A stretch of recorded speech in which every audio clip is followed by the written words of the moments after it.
nafsi yako ifunge kamba, iambie wewe nafsi koma, tubia wewe. Lakini baada ya kuzaliwa hivi sasa wenzetu wanasubiri marhala ya kuelekea mbele ya Allah. Tayari hivi sasa wamo katika makaburi yao, na sisi muda wote tunahitajika kuelekea katika makaburi yetu. Mnasemaje? Na safari hiyo hakuna safari ya watu waili kuingia kwenye kaburi hiyo, isipokuwa satakunu wahdaka, utakuwa peke yako mbele ya kaburi. Hutokuwa na mke wako, hutokuwa na ndugu yako wala rafiki yako. Satakunu wahdaka fi kabrika, utakuwa peke yako kwenye kaburi yako. Sasa tujiandae na hali ya usakaratul mauti, na tusighurike na maisha ya dunia. Wallahi ukifikiri tumeumbiwa mazingira ya shida sana, tumeumbiwa mazingira ya tabu, wala tusighurike na hii ar-rawh. Al-mufassirun wamesema kwamba ni mwangaza wa dunia. Tusighurike nao. Dakika chache sana hizi, dakika 60 ambazo kwamba tunazotumia, lakini baada ya hapo mwanadamu anapita katika hali ya mashaka na katika hali ya shida iliyokuwa kubwa sana. Allah anakupa siha katika umri wako. Kwa mfano umri wa miaka 15, Allah anakupa uzima. Ukifika miaka 40 baba, tayari hali si nzuri. Mara unasikia mshipa fulani haujakaa sawa, mara unajisikia mgongo haujakaa sawa, mara kichwa. Unaendelea na hali ya shida mpaka miaka 50, baadaye unaelekea mbele Allah tabaraka wa taala. Ni maisha mafupi sana, tumepewa muda mdogo sana wa kustarehe duniani, na Allah akasema kwamba dunia ni starehe chache zenye kupita. Baada ya hapo baba, ndugu yangu, hali ngumu sana ya kuelekea Allah tabaraka wa taala. Tokea katika hali ya umauti, mwanadamu anapitia katika mazingira ya shida. Sakaratul mauti, mwanadamu anapomchukua mtu anapitia katika mazingira magumu sana mwanadamu. Mtume anasema la an yamuta al-abdu fil firash, kufa mja katika kitanda chake, ahwanun alayhi, ni wepesi jiuni kwake kuliko hali ya usakaratul mauti yanapomkabili. Kwa sababu Mtume anasema 1000 darabatin bisayfi, mapigo 1000 ya upanga, ahwanun, ni wepesi jiuni kwake kuliko mtu kufa kwenye kitanda chake. Bora atokee mtu akupige mapigo 1000 ya upanga, la 1000 darbatin, mapigo 1000 bisayfi ya upanga, akuchane akupige, akupasue na mashoka akupige, ahwanun, ni wepesi, ni jambo dhalili kabisa hilo, min an yamuta ala firashihi, kuliko mja kufa kwenye kitanda chake. Tuaona mwenzetu kwamba anapofariki anakabiliana na hali kama ya kawaida hivi, au mnasemaje? Lakini wallahi anapitia mazingira magumu sana. Hali si ya kawaida, hali siyo shwari. Bora kupigwa mapanga 1000 na mashoka mtu akupige kila kitu, inakuwa ni rahisi kuliko mtu kufa katika kitanda chake. Shida juu ya shida. Watukufu wa Kiislamu, alaina an nujahiza au an natajahaza bil maut, tujiandae na usakarati mauti, tusighurike na starehe chache zenye kupita. Hali ngumu sana mbele ya Allah tabaraka wa taala mja anapoelekea katika sakaratul mauti. Na ndio maana siku moja ya masiku Abu Bakar radhiyallahu anhu wa arda, siku moja ya masiku aliulizwa na mtumwa wake, alimwambia ya sayyidi, ewe bwana wangu, ya habibi, ewe kipenzi changu, limadha, kwa nini, tatafakkaru aljanna, unafikiria pepo, na tatafakkaru, unafikiria annara, moto, fala tabiki, ndugu bwana wangu, huli. Lakini leo unafikiria swala zima la umauti na masala mazima ya kaburi, walia. Kwa nini? Abu Bakar kaulizwa na nani? Na mtumwa wake, kila siku unafikiria pepo na kila siku unafikiria moto. Abu Bakar huli, lakini ukifikiria swala zima la mauti na ukifikiria swala zima la nini, la kabri, unalia. Kwa nini? Akamwambia, ayuha al-abdi, ewe mja wangu, bimaana nakusudia mtumwa wangu, si kama mja, tunakusudia al-abdi kwa maana ya mtumwa.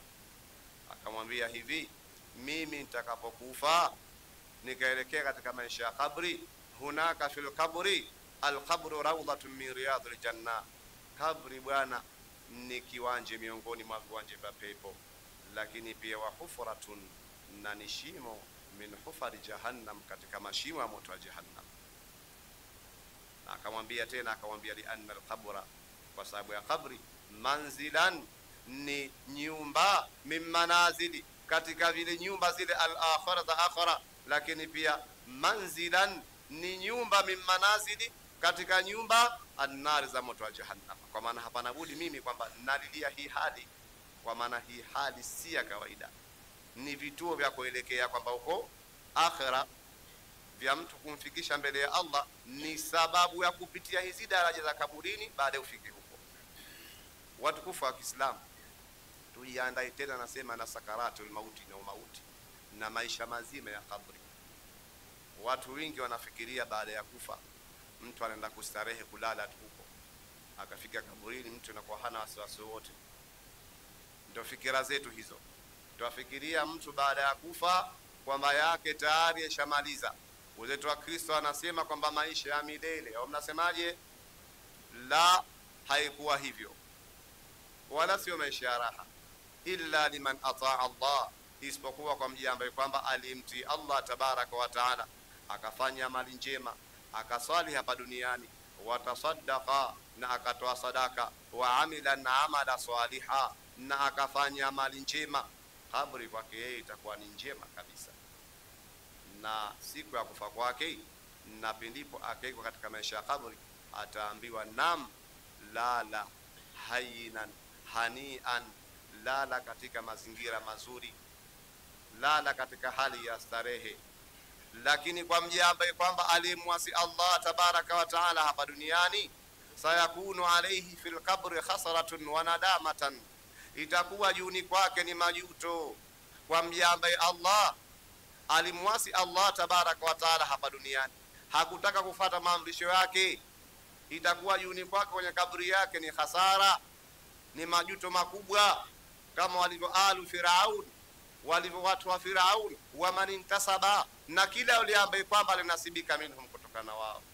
Alu Firaun, watu wa Firaun, almufassirun, wafasirina wanatuambia alu Firaun, watu wa Firaun wapo katika jauf atuyur, wapo katika matumbo ya ndege, wapo katika matumbo ya ndege alu Firaun. Ndege hao asud, ndege weusi, kula yaumin yu'raduna, kila siku wanapelekwa ala maq'adihim, katika makazi yao. Alu Firaun, watu wa Firaun, lakini si watu wa Firaun tu, wa kullu man intasaba minhum, na kila yule ambaye kwamba hata ukiwa Mzanzibari, lakini ikiwa wewe mwasi Allah tabaraka wa taala, ukaelekea katika maisha ya kaburi, utakuwa mfano wa ali Firaun, mfano watu wa Firaun. Roho yako itakuwa katika nini? Katika jauf, matumbo tuyuri al-aswad, matumbo ya ndege weusi. Na kila siku Ibn Abu Huraira anasema kwamba kwa kila siku roho za watu wa Firaun zinapelekwa katika makazi yao katika moto wa Jahannam, asubuhi na jioni. Na si watu wa Firaun tu, yoyote tunasema hivyo lugha hiyo. Kwa kila alimwasi Allah tabaraka wa taala, anapelekwa katika makazi yake. An-naru yuraduna alaiha ghuduwan wa ashia. Allah anasema kila mtu akiwa katika maisha yake ya kabri, ikiwa ni mwema, anapelekewa starehe zake za watu wema pale alipo kaburini. Lakini ikiwa ni mtu khabithi, mfano wa alu Firaun, mfano wa watu wa Firaun, wa man intasaba minhum, na kila yule ambaye kwamba alinasibika miongoni mwao, popote ulipo, basi ufahamu kwamba annar, ikiwa ni mtu khabithi maluni, mtu alifanya matendo mabaya ya kumwasi Allah, hakupata radhi wa Allah hapa duniani, basi kila siku ikifika asubuhi na jioni, annar, moto, yu'radu alayhi, anapelekewa jioni kwake, asubuhi ghuduwan wa ashiyan, asubuhi na jioni. Roho yake ipo katika ndege weusi, inapelekwa katika makazi yake kule. Na ndio maana Abu Huraira radhiyallahu anhu arda kana yunadi bi sautin a'la kulla yawmin fi waqti as-sabahi wa fi waqti al-masa. Abi Huraira kwa kila siku ikifika asubuhi na jioni, yunadi bi sautin a'la, alikuwa anatoa sauti, kelele kubwa sana. Ikifika wakati wa asubuhi saa 12, saa 4, anasema hivi, dhahaba al-lailu, usiku ushaondoka. Dhahaba al-lailu, usiku tayari umeshaondoka. Wajaa an-nahar, tayari mchana umekuja, tayari mchana ushaingia. Wa uridha arwahu alu Firaun, na zishapelekwa roho za watu wa Firaun. Wa man imtathala, na kile wale ambaye kwamba alinasibika miongoni mwao, akiwa Mzanzibari, akiwa popote alipo, zinapelekwa roho za watu wa Firaun, na yote alinasibika naye katika maq'ad, katika makazi yake maalum, zinapelekwa. Kama mtu wa motoni, inapelekwa roho hiyo, inachukuliwa katika ndege za weusi, zinapelekwa katika makazi yake katika moto wa jahannam. Wa idha dhahaba an-naharu, na mchana pindipo unapoondoka. Wa dakhala al-lailu, ukaingia usiku. Kana yunadi Abu Huraira, Abu Huraira alikuwa anaita sauti, bi sautin a'la, kwa sauti ya juu, anasema dhahaba an-nahar, mchana ushaondoka, maskini ya Mungu. Wa dakhala al-layl, tayari usiku umeshaingia. Wa urida alu Firaun, weshapelekwa watu wa Firauna na kila wale ambaye kwamba alimwasi Allah katika maq'adahu, katika makazi yake, katika makazi ya moto wa jahannam. Wal iyadhu billahi min dhalika. Mtu asifikirie baada ya kufa tunasema hivyo kwamba labda mambo ndio yashamaliza. Kuna hali ngumu sana ya katika maisha ya kaburi huko. Lazima tajihizati, maandalizi yapitie hapa tukufu wa Kiislamu. Ikiwa mtu alimwasi Allah tabaraka wa taala, basi atapata yale ambayo kwamba alimwasi Allah. Lakini ikiwa mje alimtii Allah, akafuata maamrisho yake, basi atapata neema za Allah tabaraka wa taala. Allah tujalie miongoni mwa hao watukufu wa Kiislamu.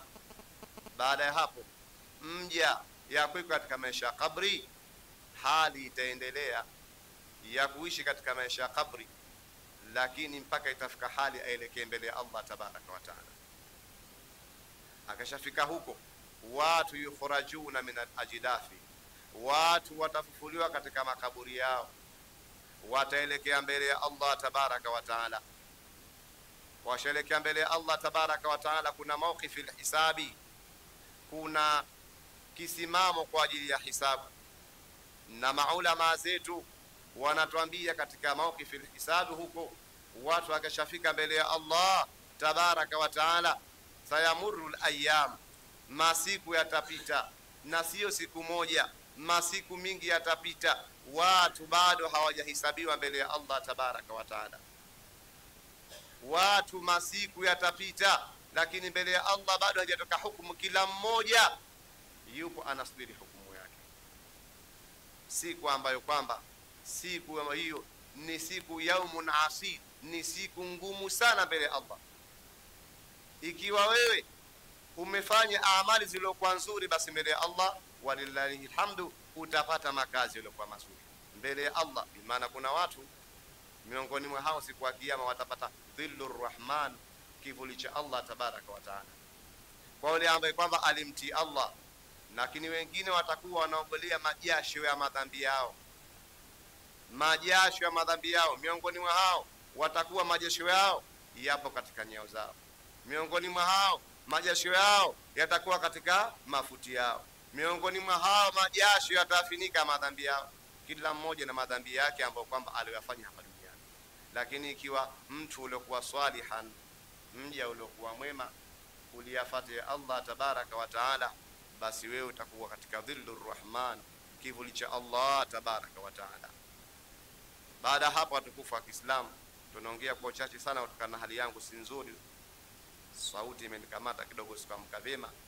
Baada hapo watukufu wa Kiislamu, waja wataelekea katika as-sirat.